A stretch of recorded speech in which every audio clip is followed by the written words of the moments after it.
A man was kissing his daughter on the screen when all of a sudden the screen went black.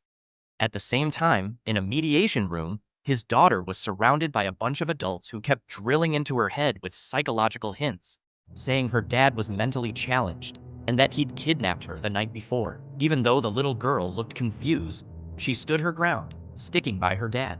But no matter how well she answered, the court still took away his custody because of his intellectual disability.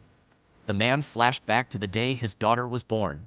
Her mom was just a homeless drifter who'd had the baby to get a green card. But to him, his daughter was the best treasure he'd ever found. After leaving the hospital, the woman dumped him and their newborn on the street and took off. For a man with the mental capacity of a 7-year-old, this situation left him totally lost. He wandered around the supermarket, completely disoriented. He had no clue how to take care of a baby. Back home, he paced around the room, holding the infant and panicking until their kind neighbor called. The neighbor gave him all sorts of tips for looking after a baby. Even though the man had intellectual issues and they weren't well off, he never once let his daughter go hungry. He had a few good friends, like him. They all had their own disabilities, but their love for the little girl only grew stronger.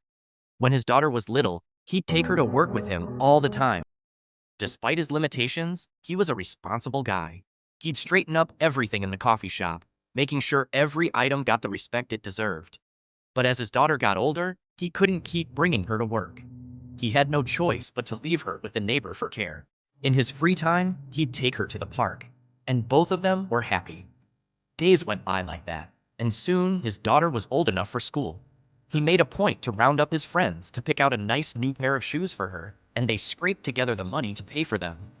But one day, Child Protective Services found out about this unusual father and daughter. They decided he wasn't fit to raise his daughter, so the police came and took him away. He was torn from the daughter he loved most.